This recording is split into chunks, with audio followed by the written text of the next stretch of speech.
السلام علیکم day readers, کیسے ہیں آپ سب لوگ؟ امید کرتی ہوں آپ سب لوگ خیریت سے ہوں گے۔ تو آج میں آپ لوگوں کے ساتھ جو سیکنڈ میرج ناول تھا ایج ڈفرینس تھا، اور اس میں بہت ساری کیٹیگریز ہیں، اس ناول کا نیکسٹ پارٹ لے کے آئی ہوں۔ امید کرتی ہوں کہ آپ سب کو پسند آ رہا ہوگا۔ تو جب یہ ناول ختم ہو جائے گا تو لاسٹ پہ میں یہ کمپلیٹ ناول بھی دوں گی، تو جو لوگ کمپلیٹ پڑھنا چاہتے ہیں وہ کمپلیٹ بھی پڑھ سکتے ہیں۔ تو چلیے اب ہم اسے پڑھنا اسٹارٹ کرتے ہیں۔ موم، آپ نے کیا کیا؟ موم وہ بمشکل ہچکیوں کے درمیان بولی تھی، تم سے میں نے پیسے مانگے تھے لیکن تم نے نہیں دیے۔ یہ سب تمہاری وجہ سے ہوا ہے۔ اگر تم مجھے پیسے دے دیتی تو یہ نہ ہوتا۔ اب تمہیں اس شخص کے پاس جانا ہے، وہ انسان بہت امیر ہے۔ میں نے بھی کچی گولیاں نہیں کھیلی۔ تم عیاشی کرو گی۔ اس کی ماں اور بھی نہ جانے کیا کچھ بول رہی تھی، لیکن اس کے ہاتھ سے موبائل چھوٹ کر زمین پر جا گرا اور وہ وہیں زمین پر بیٹھتی چلی گئی تھی۔ چہرے کا رنگ پیلا پڑا تھا اور جسم ہولے ہولے کانپ رہا تھا۔ اس نے گہرا سانس لیا اور ہاتھ کی پشت سے آنسو صاف کیے۔ وہ کھڑی ہوئی، اس سے ابھی ہار نہیں مانی تھی۔ پچھلے دروازے کو دیکھتے ہوئے دروازے سے نکل گئی۔ ہیل اس نے وہیں اتار کر پھینک دی تھی اور ننگے پاؤں سنسان سڑک پر بھاگنے لگی۔ وہ بار بار پیچھے مڑ کر دیکھ رہی تھی لیکن پیچھے کوئی نہیں تھا۔ ایک جگہ رک کر گھٹنوں پر ہاتھ رکھ کے گہرے گہرے سانس لینے لگی۔ اسے لگا وہ بچ گئی ہے، بھاگ لیا اور بھاگنا ہے۔ پیچھے سے آتی گمبھیر آواز پر وہ کرنٹ کھاتی سیدھی ہوئی جہاں چہرے پر پرسرار سے مسکراہٹ لیے کھڑا ہوا تھا۔ میں جانتا تھا تم کچھ ایسا ہی کرو گی۔ تمہیں لگتا ہے مجھ سے بچ کر جانا اتنا آسان ہے؟ وہ کہتا چلتا ہوا اس کے قریب آیا جو خوف سے کانپ رہی تھی۔ مجھ سے بھاگ رہی تھی، لیکن ایک بات سے تم لاعلم ہو کہ مجھ سے دور بھاگنا ناممکن ہے۔ فروز اپنی چیزوں سے کبھی دستبردار نہیں ہوتا، اور تم ان قیمتی چیزوں میں سے ایک ہو جو میرے دل کو بھا گئی ہے۔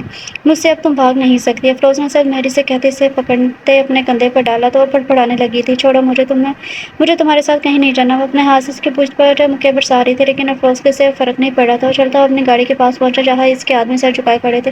افروز نے اسے گاڑی کا پچھلا دروازہ کھولتے اندر پھینکا جو اونھے منہ زمین پر گاڑی کی پچھلی سیٹ پر جا گری تھی۔ اس سے پہلے وہ اٹھتی افروز نے اس کے دونوں بازوؤں کو کمر کے ساتھ لگاتے اپنی ٹائی سے ان کو باندھ دیا تھا۔ اس کے کان کے پاس جھکا تھا۔ تالے کے خوف سے آنکھیں باہر کو آ گئی تھیں۔ تمہارا نام کیا ہے؟ وہ پوچھ رہا تھا، لیکن اس کی گمبھیر آواز اور جس قدر وہ تالیہ کے نزدیک تھا اس کی تو سانسیں اٹکنے لگی تھیں۔ بولنا تو دور، زبان سے ایک لفظ بھی نہیں نکل رہا تھا۔ وہ اس کی حالت سے محظوظ ہوتا پیچھے ہوا تھا۔ گھر جا کر تفصیل سے بات کریں گے۔ اس کے لہجے کی ذومعنی کا وہ اچھے سے محسوس کر سکتی تھی۔ بے بسی سے اس کی آنکھوں میں آنسو آ گئے تو اس کی آنکھ سے وہ آنسو کا ایک قطرہ باہر نکلا جسے مقابل نے جھک کر اپنے ہونٹوں سے چنا تھا۔ وہ اس کے لمس پر تڑپ ہی تو پڑی تھی۔ افروز چہرے پر پرسرار سے مسکراہٹ لیے پیچھے ہوتے اپنے کوٹ کے بٹن کھولتے بیٹھا تھا۔ اس نے ڈرائیور کو اندر آنے کا اشارہ کیا۔ ڈرائیور کی اتنی ہمت نہیں تھی وہ پیچھے دیکھ سکے۔ افروز اس کے ساتھ ہی بیٹھا تھا جو خود کو آزاد کروانے کی ناکام کوشش کر رہی تھی۔ وہ اس کی جدوجہد دیکھ کر بنا کچھ کہے باہر سڑک کو دیکھنے لگا۔ رات گہری ہوتی جا رہی تھی، پتہ نہیں اب اس کی قسمت اسے کہاں لے کر جانے والی تھی۔ ریحان مائرہ کو اسپتال لے آیا تھا۔ ڈاکٹر نے اس کے ہاتھ کی حالت دیکھی تو جلدی سے آپریشن تھیٹر میں لے جایا گیا۔ آپ کچھ فارمیلٹیز ہیں وہ پوری کر دیں، ڈاکٹر کہتے ہی وہاں سے چلے گئے۔ ریحان وہاں سے دوسری طرف بھاگا تھا۔ اسے صرف ایک بات کی فکر تھی کہ اگر مائرہ کو کچھ ہو گیا تو وہ کیا کرے گا۔ اس کے حسن پر دل و جان سے فدا تھا اور اس وجہ سے وہ اسے کھونا نہیں چاہتا تھا۔ اس کے لیے دل بہلانے کا سامان تھی، اس سے زیادہ کچھ نہیں۔ التمش بھی اسی اسپتال میں تھا۔ وہ تمہنت کے روم سے باہر آیا تو ریحان کو دیکھ بھی چکا تھا، لیکن ساکت وہ مائرہ کی حالت کو دیکھ کر ہوا تھا۔ اس لڑکی کا خوبصورت چہرہ اس وقت پیلا پڑا ہوا تھا۔ رات کی جو حالت تھی وہ بیان کرنے والی نہیں تھی۔ اس لڑکی نہیں تو اس کا دل بے چین کیا ہوا تھا۔ جتنا اس کا خیال دل سے نکالنے کی کوشش کرتا اتنا ہی بار بار اس کے دماغ میں خیال آ رہا تھا۔ ریحان کی نظر اس پر نہیں پڑی تھی۔ اس نے اپنی جان لینے کی کوشش کی، لیکن کیوں؟ وہ ڈری سہمی ہوئی بھی تھی اور اس کے ہاتھ کی پشت پر بھی تو زخم تھا۔ کیا وہ مر جائے گی؟ التمش نے ٹس خود سے سوال کیا، لیکن فوراً ہی سر نفی میں ہلایا تھا۔ یہ کیا میں سوچ رہا ہوں؟ وہ کہتے ہی وہاں سے آگے کی جانب بڑھا تھا۔ وہ نہیں چاہتا تھا کہ ریحان اسے دیکھے، لیکن اس کے دل سے بس ایک ہی دعا نکل رہی تھی کہ اسے کچھ نہ ہو، بس وہ ٹھیک ہو جائے۔ وہ ایسا کیوں چاہتا تھا وہ خود نہیں جانتا تھا۔ وہ اپنے دل کی حالت سے بے خبر تھا۔ تھوڑی دیر بعد ریحان بھی وہاں آ گیا۔ اب تو التمش کو بھی وہ انسان مشکوک سا لگا تھا۔ اب اس کا ارادہ حقیقت جاننے کا تھا۔ کیا وہ ریحان کے ساتھ خوش نہیں تھی یا اس پر ظلم کرتا تھا؟ التمش کے دل میں بہت سے سوال چل رہے تھے جن کے جواب فی الحال اس کے پاس نہیں تھے۔ کچھ دیر بعد ڈاکٹر باہر آیا تو ریحان نے مائرہ کی حالت کے بارے میں پوچھا تھا۔ ڈاکٹر نے بتایا کہ وہ خطرے سے باہر ہے۔ یہ سنتے ہی ریحان نے گہرا سانس لیا۔ ڈاکٹر وہاں سے کچھ اور مزید ہدایات دینے کے بعد چلا گیا۔ جب کچھ فاصلے پر کھڑے التمش نے بھی مائرہ کی حالت کے بارے میں پوچھا۔ ڈاکٹر نے اسے بتا دیا کہ وہ ٹھیک ہے۔ التمش مزید جاننا چاہتا تھا، اس لیے ڈاکٹر نے اسے اس کے ہاتھ کی پشت پر جو زخم تھا اس کے بارے میں پوچھا۔ دونوں زخم گہرے ہیں جن کو ٹھیک ہونے میں وقت لگے گا، لیکن وقت کے ساتھ ساتھ ٹھیک ہو جائیں گے۔ ڈاکٹر کو سمجھ نہیں آئی کہ شخص کون ہے اور وہ مائرہ کے بارے میں اتنا کیوں پوچھ رہا ہے۔ آپ پیشنٹ کے کیا لگتے ہیں؟ ڈاکٹر نے عقیقہ پوچھ لیا تھا۔ وہ میری کزن ہے۔ اس وقت التمش کو یہی ٹھیک لگا۔ اوہ، ان کا خیال رکھیے، ڈاکٹر نے کہا اور وہاں سے چلا گیا۔ التمش نے اپنا موبائل پاکٹ سے نکالا اور اس پر کسی کو کال کرنے لگا۔ مائرہ کو ہوش آیا تو خود کو اسپتال دے کر اسے بچ جانے پر افسوس ہوا تھا۔ وہ بچ گئی تھی، کیوں اتنے لوگ مرتے ہیں، وہ کیوں نہیں مر رہی تھی؟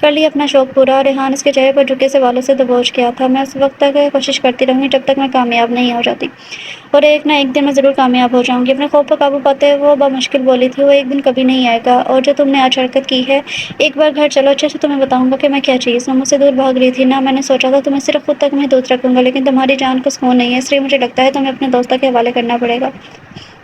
ریحان نے کمینگی سے کہا تو مائرہ نے بے یقینی سے سرنفی میں ہلایا تھا۔ گرم آنسو پھر سے بہنے لگے تھے۔ فکر مت کرو، صرف ایک رات کے لیے آنا تم نے میرے پاس ہی ہے، ریحان نے کہتے ہی ہاتھ پر ہلکا سا زور ڈالا، اور وہ تکلیف سے کرا پڑی۔ تمہیں تکلیف میں دیکھ کر نہ جانے کیوں مجھے سکون سا ملتا ہے۔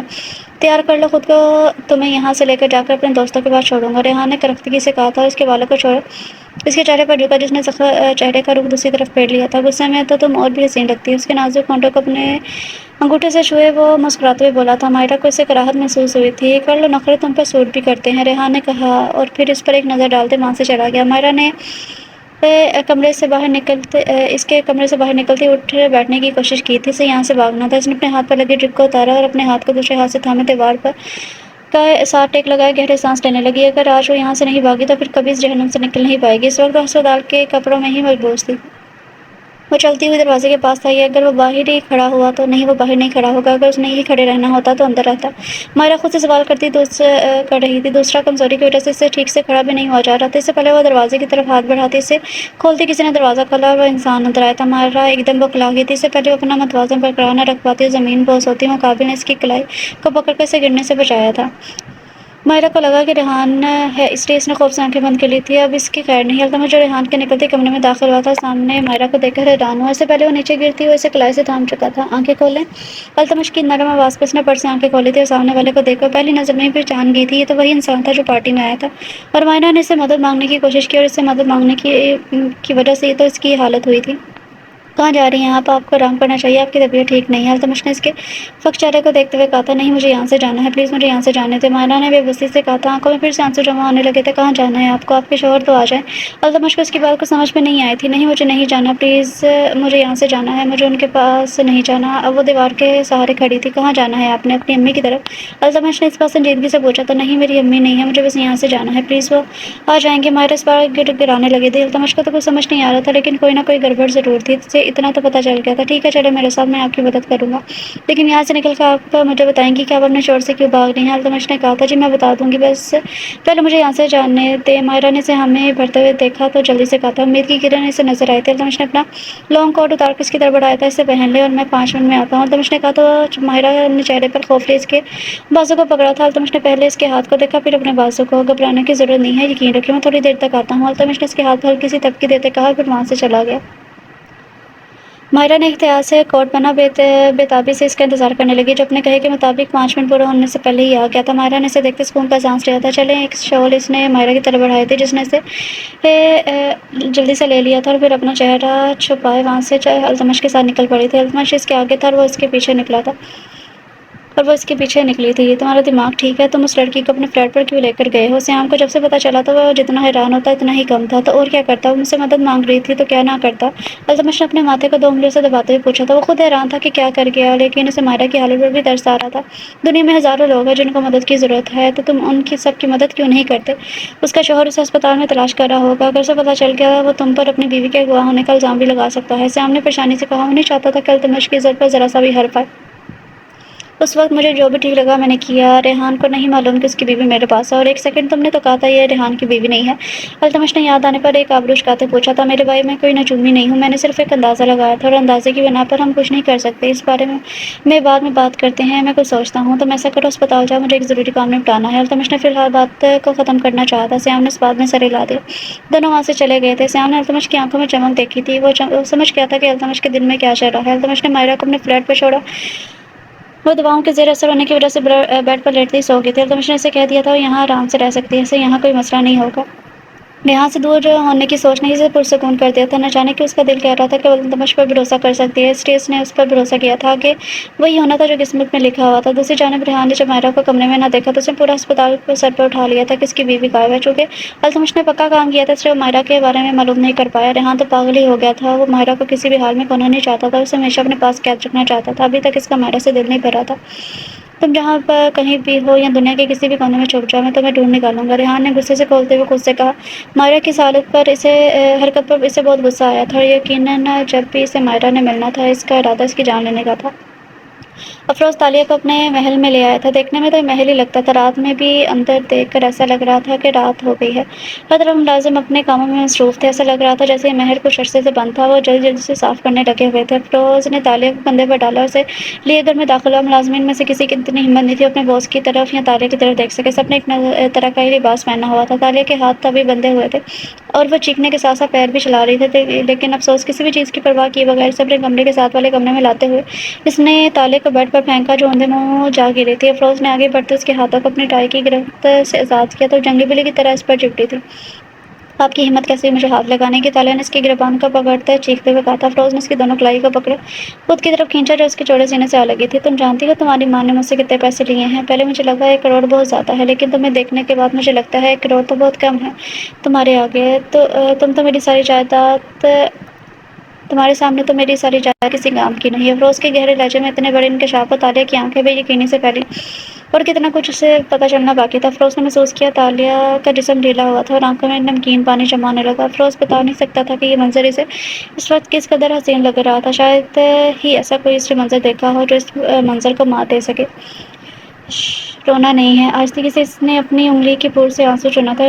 کیوں اپنی لالچی ماں کے لیے اپنے قیمتی آنسو ضائع کر رہی ہو؟ ان کو سنبھال کے رکھو۔ سچ کہہ رہا ہوں، یہ آنسو تمہارا بہت بڑا ہتھیار ہے، کوئی بھی ان انمول موتیوں کے آگے پگھل سکتا ہے۔ تالیہ کو اپنا دماغ معاف ہوتا ہوا محسوس ہوا تھا۔ افروز کی نظر بھٹکتے ہوئے اس کی شرٹ کے کھلے ہوئے بٹن پر پڑی جسے اس نے بنا کچھ کہے بند کیا تھا۔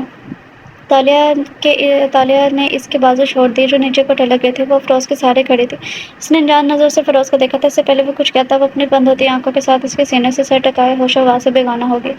افروز نے اسے کمر سے تھاما اور گرنے سے بچایا تھا، لیکن اس وقت وہ کسی گہری سوچ میں غرق ہو چکا تھا۔ اگلے دن تمکنت واپس حویلی آ گئی تھی۔ بڑی ماں تو اس کے پاس ہی بیٹھی ہوئی تھی، بشریٰ بیگم بھی اسے دیکھ کر خوش تھی۔ تمکنت کے حویلی آنے پر بڑی ماں نے شکرانے کے نوافل ادا کیے تھے۔ شکر تھا کہ زیادہ نقصان نہیں ہوا تھا، لیکن اس کے پیر کو ٹھیک ہونے میں وقت لگنا تھا، اسے چلنے میں بھی پرابلم ہو رہی تھی۔ پیام نے بتا دیا کہ اس کا دوست احیان آ رہا ہے، اس لیے وہ آج حویلی سے نہیں جائے گا، لیکن احیان نے کال کر کے کہا کہ وہ کل آئے گا۔ اسے ایک ضروری کام سے جانا پڑا ہے۔ اب پیام کو غصہ آ رہا تھا، کمینہ ہے ایک نمبر کا، ایک بار میرے سامنے آئے۔ وہ جتنا حویلی سے دور رہنا چاہتا تھا اتنا ہی اسے یہیں رکنا پڑ رہا تھا۔ اسے پتہ چل گیا تھا کہ تمکنت واپس آ گئی ہے۔ اس نے اپنے کیے کے فیصلے پر بہت سوچ بچار کی، پھر اسے احساس ہوا کہ اسے تمکنت سے نکاح نہیں کرنا چاہیے تھا۔ اسے طلاق دے دے گا اور اسے ساری عمر اپنے ساتھ باندھ کر نہیں رکھ سکتا، نہ وہ اس کے قریب جانا چاہتا تھا۔ پوری رات اس بارے میں سوچتا رہا، اب اسے تمکنت سے بات کرنی تھی۔ ویسے بھی وہ اس سے نکاح نہیں کرنا چاہتی تھی، وہ اس کے قریب نہیں کیا تو طلاق کے بعد اگر وہ چاہے تو فوراً بھی نکاح کر سکتی ہے۔ جو بھی تھا، اگر وہ اس کی پہلی بات مان کر اسے چھوڑ سکتا تھا تو اب بھی ایسا کر سکتا تھا۔ اس لیے اس نے خود کو تیار کیا تاکہ وہ تمکنت سے بات کر سکے، لیکن آج نہیں کل۔ وہ اسے کل بات کرنا چاہتا تھا کیونکہ آج اس کا دل بہت بے چین تھا اور اداس ہو رہا تھا۔ ایسا نہ ہو اس کے سامنے جاتے ہی وہ اپنے کیے گئے فیصلے سے پیچھے ہٹ جائے۔ پیام گہرا سانس لیتے ہوئے حویلی میں داخل ہوا۔ جب سامنے اس کی نظر فیروزے پر پڑی جو زمین پر گری ہوئی تھی، سیام جو وہاں سے جانے والا تھا چلتا ہوا پیام کے پاس آیا۔ اپنی بیوی کو کہیں کہ مجھ سے دور رہے، برا تو میں پہلے سے سب کی نظروں میں بنا ہوا ہوں، لیکن یہ عورت مجھے آوارہ بھی بنا دے گی اور اس کی وجہ سے میں اپنے ماتھے پر ایک اور ٹیگ برداشت نہیں کر سکتا۔ سیام نے سنجیدگی سے کہا اور وہاں سے چلا گیا۔ پیام نے آگے بڑھتے فیروزے کو بازو سے پکڑ کر اٹھایا تھا، اس کے چہرے پر صاف لکھا تھا کہ وہ صفائی چاہتا ہے کہ سیام کیا بول کر گیا ہے۔ فیروزہ ایک دم گھبرا گئی تھی۔ پیام میں گرنے لگی تھی تو غلطی سے میں نے سیام کا بازو تھام لیا، لیکن اس نے زور سے جھٹک دیا جس کی وجہ سے میں زمین پر گر گئی۔ فیروزہ کے بتانے پر پیام خاموش نظروں سے اسے دیکھتا رہا، پھر کچھ پل بعد بولا تھا، کمرے میں جاؤ۔ وہ کہتے مردان خانے کی طرف بڑھ گیا تھا۔ فیروزہ نے اس کے جاتے ہی سکون کا سانس لیا تھا۔ سارا دن وہ تقریباً حویلی سے باہر گزار کر واپس آیا تھا اور رات کے پہر باہر گارڈن میں کھڑا تھا، چہرہ اوپر آسمان کی طرف تھا جبکہ ہاتھ اس نے دونوں پیچھے کمر پر باندھے ہوئے تھے۔ چہرہ کسی بھی تاثر سے پاک تھا۔ آسمان پر بادلوں کو دیکھ کر ایسا لگ رہا تھا جیسے بارش ہونے والی تھی، لیکن وہ کہیں اور ہی کھویا ہوا تھا۔ اسے کبھی بھی بارش اچھی نہیں لگی تھی۔ آسمان پر بادلوں کو دیکھ رہا تھا، ایسا لگ رہا تھا جیسے اس کا دل پھٹ جائے گا۔ وہ کتنا بے بس ہو رہا تھا، اس نے غلط کیا کیا، کہاں پر اس کی غلطی ہوئی کہ ہر ایک کی نظر میں وہ برا بن گیا۔ اتنے میں بارش شروع ہو گئی تھی، بارش کے شفاف قطرے اس کے چہرے پر گرتے سے بھگونے لگے تھے۔ اسے ابھی بھی پرواہ نہیں تھی۔ پیام مجھے آپ سے نکاح نہیں کرنا، آپ پلیز اس نکاح سے انکار کر دیں۔ دور کہیں سے اس دشمن جان کی آواز آئی تھی۔ اسے خود پتہ نہیں چلا کہ کب آنکھوں میں نمی تیرنے لگی تھی، لیکن شاید بارش نے اس کا برہم رکھ لیا تھا کہ کیوں پیام خان زادہ کا لہجہ زندگی میں پہلی بار لڑکھڑایا تھا۔ سامنے کھڑی ہستی کو کس قدر چاہتا تھا یہ تو شاید وہ بھی نہیں جانتی تھی۔ میں سیام کو پسند کرتی ہوں اور اسی سے شادی کرنا چاہتی ہوں۔ مجھے معلوم ہے آپ میری بات کو سمجھیں گے، مجھے محبت زبردستی نہیں کی جاتی۔ پہلے مجھے ایسا لگتا تھا کہ میں آپ سے محبت کرتی ہوں، لیکن میں غلط تھی۔ میں آپ سے نہیں، سیام سے محبت کرتی ہوں۔ آپ پلیز گھر والوں سے بات کریں، وہ تو آپ کی بات مان لیں گے نا۔ اور جیسے جیسے بول رہی تھی پیام کی حالت بدتر ہوتی جا رہی تھی۔ سامنے کھڑے مضبوط انسان کا دل پل بھر میں ٹوٹا تھا۔ اسے ایسا لگا جیسے اس کے دل کے کسی نے 100 ٹکڑے کر دیے ہوں، اور ہر ٹکڑے پر اتنی ہی تکلیف ہوئی ہو جیسے کسی نے اس کو خنجر سے کاٹ دیا ہو۔ سفید آنچل سے دور جاتا ہوا نظر آتا ہے۔ اس سے پہلے وہ اس کے پیچھے بھاگتا، اسے ایسا لگا کہیں دور سے کوئی پکار رہا ہے۔ بھائی! پیام فوراً ہوش میں آیا تھا۔ اس نے مڑ کر دیکھا تو پیچھے التمش کھڑا تھا۔ اس وقت پیام بلیک کلر کے پینٹ شرٹ میں تھا اور مکمل بھیگ چکا تھا۔ کیا ہوا؟ بارش میں کیوں کھڑے ہیں؟ التمش جتنا بھی پیام سے ناراض ہو وہ الگ معاملہ تھا، لیکن پیام بھی اسے سیام کی طرح ہی عزیز تھا۔ وہ کبھی اسے آپ کہتا، کبھی تم، کبھی بھائی اور کبھی نام سے بلاتا۔ پیام نے کبھی اسے ٹوکا نہیں تھا۔ التمش اندر کی جانب کھڑا تھا۔ پیام کے مڑنے پر اس کا چہرہ دیکھ التمش بھی بے چین ہوا تھا۔ اس کی سرخ آنکھیں بارش سے اس کے آنسو چھپ گئے تھے۔ کیا وہ رو رہا تھا؟ التمش نے جیسے خود سے سوال کیا۔ پیام کو کچھ پل سمجھ نہیں آیا وہ کیا جواب دے، پر اس وقت کھڑا وہ کہاں پر ہوا ہے؟ بھائی! التمش بھی اب باہر آ گیا تھا، اس کے سامنے کھڑا ہوا۔ کیا ہوا؟ آپ کی طبیعت تو ٹھیک ہے؟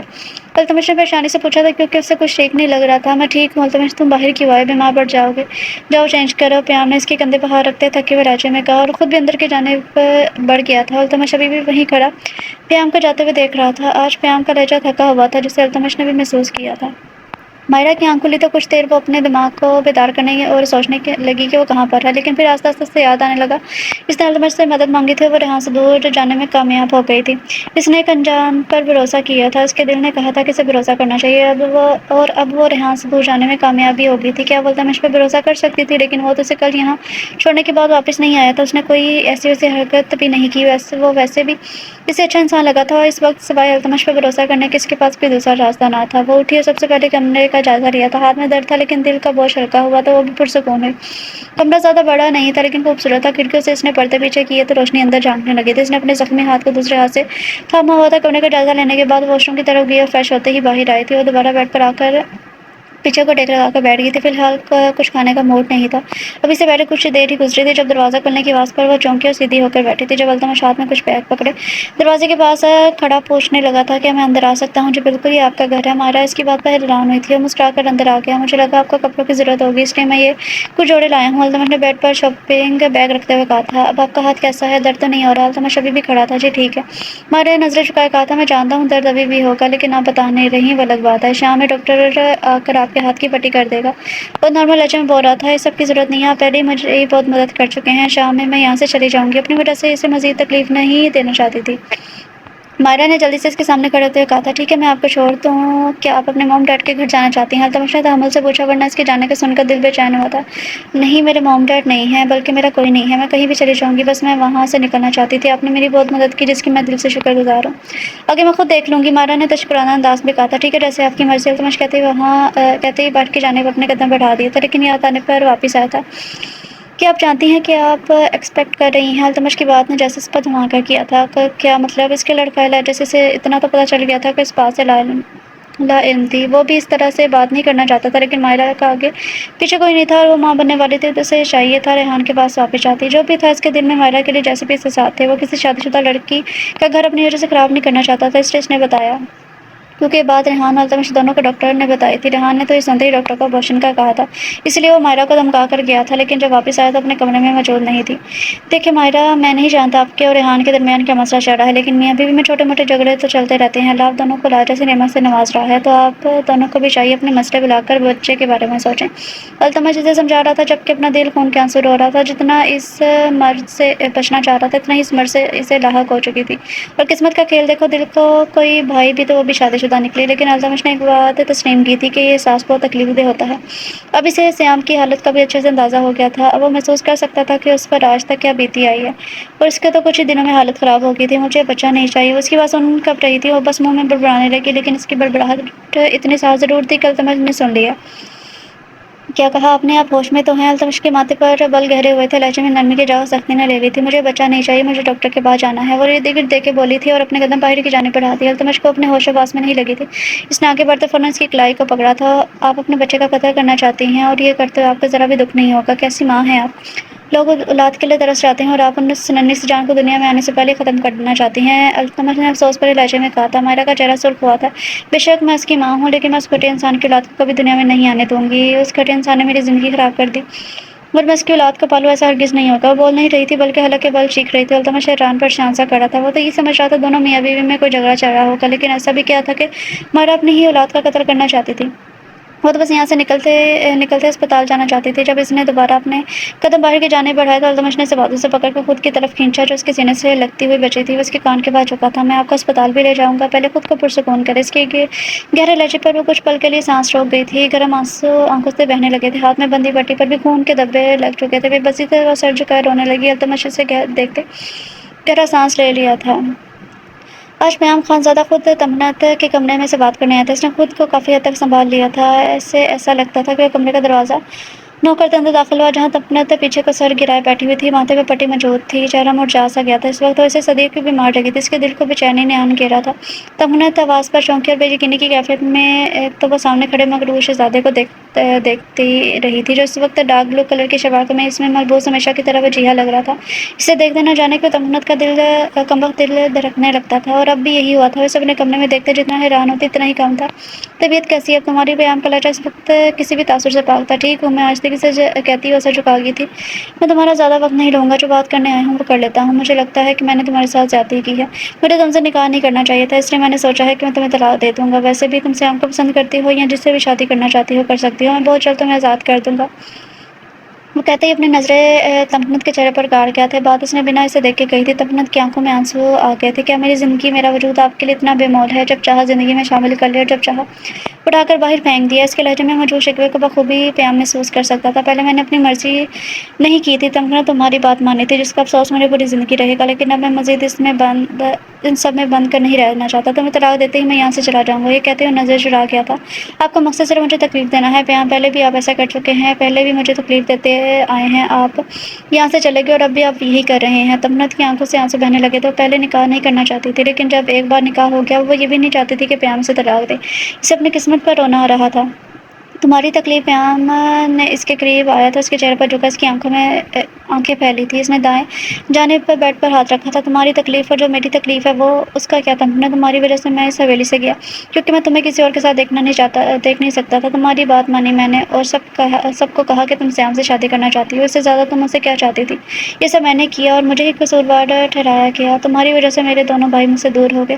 میری اپنی ماں مجھ سے ناراض ہوئی، آغا جان کے علاوہ سب مجھ سے خفا ہوئے۔ وہ انسان تھا جس میں سب کی جان بستی تھی، اور جب یہ سب ناراض ہوئے تو جانتی ہو کتنی تکلیف پہنچی تھی، اور سب سے زیادہ تکلیف تمہارے انکار پر پہنچی تھی۔ میں مرد ہوں تو کیا مجھے تکلیف نہیں ہوتی؟ تم میری تکلیف کی وجہ ہو، اور جب اتنا سب کچھ میں نے تمہاری خوشی کے لیے کیا تو اب یہ آنسو، یہ رونا دھونا کیوں تمنت؟ کیا تم کوئی ایکٹریس ہو؟ کیسے کر لیتی ہو یہ سب؟ کیا چاہتی ہو؟ تنگ آ گیا ہوں میں ان سب چیزوں سے۔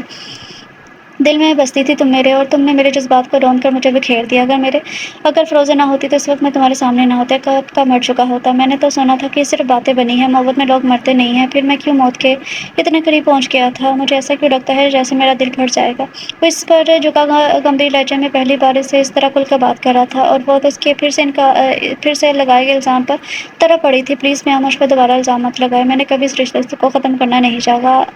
آپ کیا کہہ رہے ہیں؟ مجھے کچھ سمجھ نہیں آ رہا۔ میں نے کچھ نہیں کیا، تمنت بے بسی سے کہتی اپنے ہاتھوں میں چہرہ چھپائے پھول پھول کر رونے لگی تھی، اور وہ گمسم سا اس پر جھکا اس کے آنسو کو دیکھ رہا تھا۔ کاش میں نے تم سے محبت نہ کی ہوتی تمنت۔ پیام کا لہجہ بھاری ہوا تھا۔ بہت کوشش کی میں نے تمہاری محبت سے آزاد ہونے کی، مجھے لگا میں کامیاب بھی ہو گیا ہوں، لیکن نہیں، اب مجھے پتہ چلا ہے کہ میں آج بھی وہیں کا وہیں کھڑا ہوں، میں آج بھی اسی منزل کا مسافر ہوں۔ کیوں کیا تم نے ایسا؟ اس کا چہرہ تھوڑی سے پکڑ کے اوپر کرتے اس نے نرم لہجے میں پوچھا تھا۔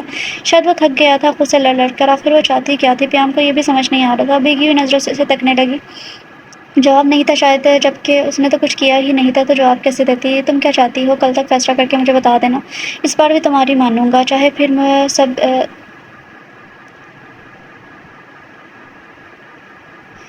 چاہے باقی کی ساری زندگی تکلیف نہیں گزارنی پڑے۔ وہ کہتے وہاں سے جانے کے لیے مڑا جب تمنت کی بات نے اس کے قدموں کو زنجیر باندھی تھی۔ کیا آپ اپنی بیوی کے سامنے ہمارے نکاح کا بتا سکتے ہیں؟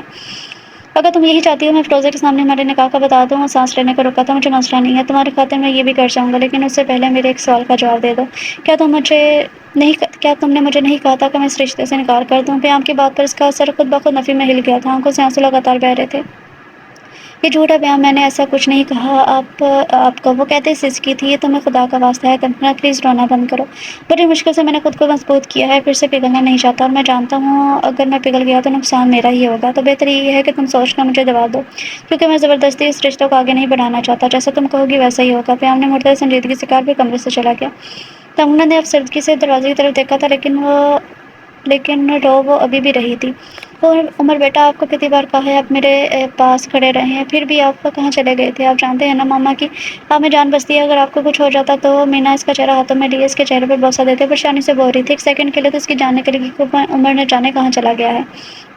یہی تو ہے یہی تو اس کے جینے کی وجہ تھی۔ وہ مارکیٹ آئی تھی اور عمر پھر اس کے ساتھ تھا۔ اچانک وہ ہاتھ چھڑا کر چلنے لگا اور پھر وہاں سے نہ جانے کہاں غائب ہو گیا۔ مینا پاگلوں کی طرح اس کا نام پکارتی رہی، اسے ڈھونڈتی رہی۔ جب عمر پیچھے سے اس کے سامنے آیا تھا، ماما میں تو آئس کریم لینے گیا تھا لیکن میرے پاس تو پیسے نہیں تھے، پھر مجھے آپ نہیں ملی تو میں نے رونے لگا، پھر وہ انکل مجھے ملے، انہوں نے میری مدد کی۔ عمر معصومی سے پیچھے کھڑے آدمی کی طرف اشارہ کرتے ہوئے بولا تھا۔ مینا نے اپنے آنسو صاف کیے اور کھڑے ہوئی تاکہ اس مہربان کا شکریہ ادا کر سکے، لیکن جیسے وہ مڑی مقابلے کو دیکھتے سے لگا جیسے دنیا تھم سی گئی ہو۔ جو بھی تھا، لیکن وہ توقع نہیں کر رہی تھی کہ وہ اس کے سامنے آئے گا۔ دوسری جانب تو شخص کی نظریں اس کے چہرے پر ٹھہر سی گئی تھی، اس کی بھیگی آنکھیں، خوبصورت مڑی ہوئی پلکیں جن کا وہ دیوانہ تھا، وہ لفظوں میں بیان نہیں کر سکتا تھا کہ اس وقت حد سے زیادہ مقابل کو خوبصورت لگی تھی۔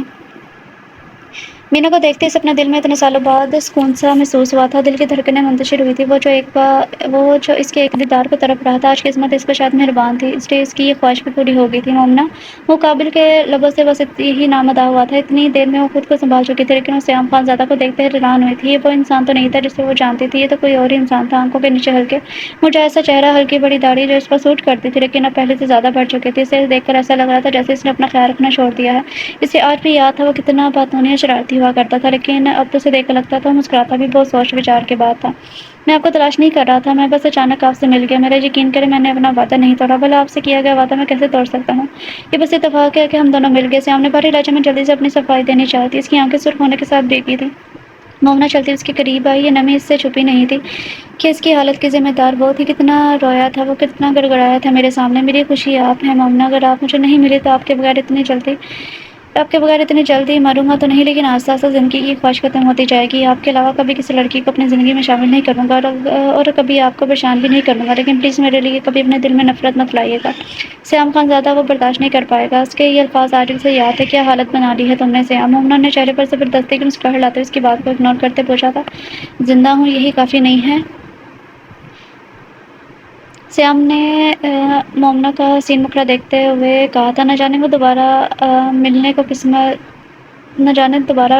قسمت اس موقع دے یا نہ دے۔ سیام تمہارے ہاتھ سے خون نکل رہا ہے۔ مومنا کی نظر جب اس کے ہاتھ سے نکلتے خون پر پڑی تو اس نے پریشانی سے کہا کہ یہ چھوٹا سا کٹ لگ گیا تھا لیکن میں ٹھیک ہوں۔ سیام نے اپنے ہاتھ کو جھڑکتے ہوئے کہا تھا، کیونکہ عمر جب گرنے لگا تھا تو اس نے گرنے سے بچایا۔ زمین پر ہاتھ رکھا، وہاں کانچ کا ٹکڑا پڑا تھا جو اس کے ہاتھ پر لگ گیا۔ نہیں، زخم زیادہ گہرا ہے تو میرے ساتھ چلو، میں پٹی کر دیتی ہوں، مومنا نے کہا تو سیام حوصلے سے ہنس پڑا تھا۔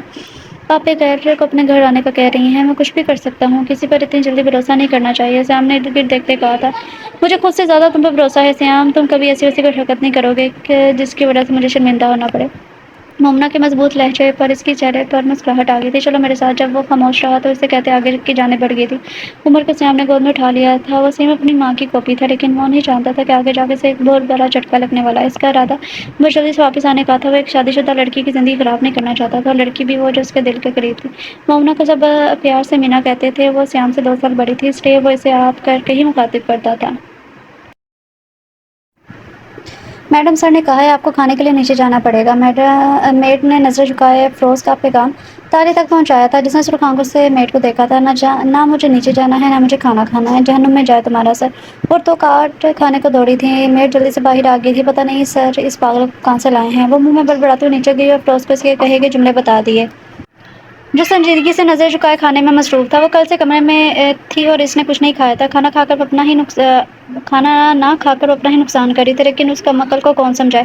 وہ چاہتی تھی کہ اس کی زندگی سکون سے گزرے، اور وہ یہ جاب بھی کرنا چاہتی تھی، لیکن اس کی زندگی اچانک اس طرح کی ہو جائے گی اس نے سوچا نہ تھا۔ فیروز اپنے ناشتے سے فارغ ہو کر اپنے قدم اس نے تالے کے کمرے کی طرف بڑھا دیے جو ابھی بھی بیڈ پر بیٹھی ہوئی تھی۔ ڈیئر، کیسی لگی آپ سب کو آج کی ایپیسوڈ؟ آج کے لیے اتنا ہی کافی ہے، تو ملتے ہیں کل نیو ایپیسوڈ کے ساتھ۔ تب تک اپنا خیال رکھیں، خوش رہیں، اللہ حافظ۔